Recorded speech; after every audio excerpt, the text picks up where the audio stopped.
I've been receiving a lot of messages on, on my all my handles for that matter, of that saying, there is something wrong with my fish. This happened to my fish. That happened to my fish. I just got it recently and already died. And why is that happening and stuff like that. So I just want to let you all know to look out for.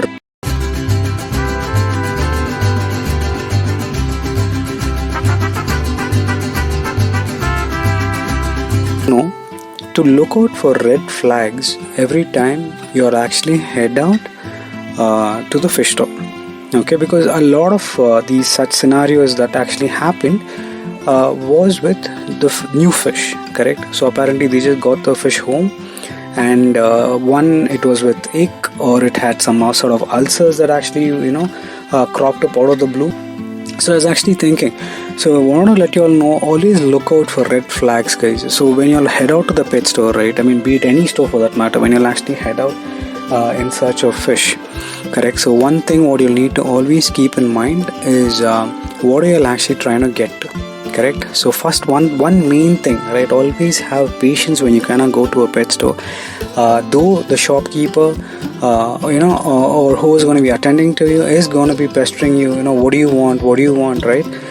Keep calm and look around, right? First, look around, guys. Always look around to understand how the fish store is, right? I mean, it could be the best fish store around you, and still there are chances they might have missed to upkeep that particular tank which you are getting a fish from, correct?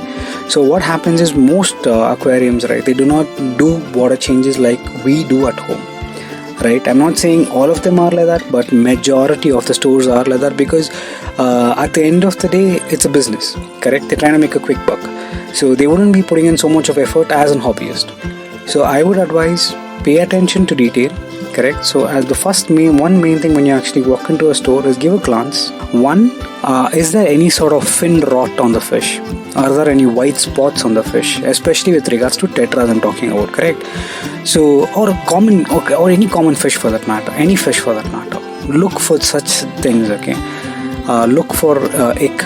Ick is nothing but your white spots. Look for white spots if there are any sort of white spots, because you never know where they've been bred, correct? So the last video I posted, there was some confusion with regards to that, right? So you never know where they are actually bred, what is the water quality over there. So most of these diseases apparently come up only because of your water, right? The main culprit is the water, because if there are no water changes, and if the fish are kept in poor conditions, right? Because I mean, trust me, you might be in love with the fish, but you might not be paying attention to the red flags, correct? So yeah. So once you go to the fish store, once you go to the store, look around. Yeah, right? Look around. How are the tanks being maintained? If you see filthy tanks, red flag number one, walk out. You do not want to buy any fish from that particular store if you're looking at dirty tanks, right? Because what would happen is they might use some stores might not have multiple nets, correct, to handle fish. So what they would do is they would use the same net in all the tanks, correct? If one tank is infected, it would just take them minutes before they infect all the other tanks, and by the time you actually get the fish home, your fish will also be infected. It's just that you wouldn't know it, because again, all of this, your white spots and your ulcers and everything like that would take some time for it to spread. Second, you need to look for feces, right? I mean, how much of bioload is actually left in the tank? How are the filters, the sponge filters, especially most of the aquarium these days use sponge filters. And if there is an air stone in the tank, that is a bigger red flag, is what I would say, because air stones don't filter as much as your sponge filters actually, right? Your sponge aerators for that matter. So all of this is what you need to pay attention to. If it's actually pretty dirty, think twice before buying fish from that particular tank as well. Your third red flag would be look for disease, right, in the tank. If there is any sort of disease in the tank that you think will actually spread or take out your tank, right? That is the another biggest red flag according to me. So you need to check what is actually happening in that tank. If there are, to look for fin rot, you need to look for ulcers, you need to look for ick. then what else do we have? We have a lot of disease, right? That's the crazy part, especially with regards to aquatic pets. Always think twice before getting fish. Pay attention to detail, because then what happens? You avert a huge disaster, right?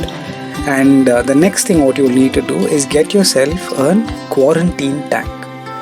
It can be a small tank. I had a small tank where I used to quarantine my goldens before they could go into my main tank. Not even goldens, even my Oscars for that matter.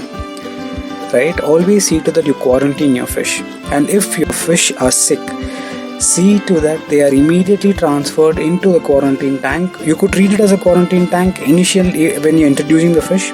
But then again, if you do not have any fish to be introduced and you have a sick fish on your hand that you just bought from the store, it's been quarantined and yet it is sick, or it could be a fish which you actually have with you and it's fallen sick, immediately turn your quarantine tank into a hospital tank. So there is no huge difference. It's just that your quarantine tank is used to quarantine your fish, your new fish, before it is introduced to the tank. And if your fish falls sick, you can use the same thing. But again, keep one thing in mind. If you quarantine your fish and if your fish happen to die in the quarantine tank, unfortunately, I would again, sanitize the whole tank. That matters, guys. You'll need to sanitize the whole tank. And again, so you can use it as a hospital tank, because one main thing is, right, or anything for that matter, any outbreak of any disease, right, will spread like wildfire, because it is in the same water, right? They tend to be submerged in the same water, so it's kind of tends to spread quicker. So that is one thing which I would say. Always look out for red flags. The biggest on the tattletale. Your thing is, if you find any fish, right, dead in one particular tank in that aquarium, walk away. Because you never know why did that fish die. It could have died in during transportation and they might have not noticed it and they've released it into the water, or it could have died of illness. You never know why that fish died, correct? So just turn around and walk out, because all it takes, as I mentioned, right, cross contamination. So if they kind of use the net in one tank, in the same tank, let's say they use that in the tank which the fish has actually died, and they didn't notice it. Let's say the fish is actually stuck behind the filter, the sponge filter, or any air stone or somewhere. They don't notice it, and they use it in the next tank. Then what happens? So my advice would be very careful. The fifth and the most important point, right? Look how the better fish are treated in that particular aquarium, and that will tell you stories. If the betta fish is treated like an insect, like a mosquito, right, walk away. It's not worth it. Because if people, there are stores where people kind of leave them in the packet itself, right, or they leave them in the plastic glass or a very small bowl, and that particular bowl will not have water in it, right? It will only have half the water, and the rest of the water would have evaporated. It would have dried out. Right, that means those are stores. I mean, I understand 90% of the stores are like that, and I wouldn't buy from any of those 90% of the stores, because at the end of the day, for me, when I'm actually getting fish home, it needs to be healthy. At least it's got to be 99.9% healthy. I mean, I understand that 0.1% is out of you've done your best and it's out of your control, so that nothing can be done. But for me, 99.9% of that needs to be healthy. So these are my 5 red flags to you guys. Let me know in the comments what do you all think about it, and we'll catch you on the next video. Take care. Cheers. Bye bye.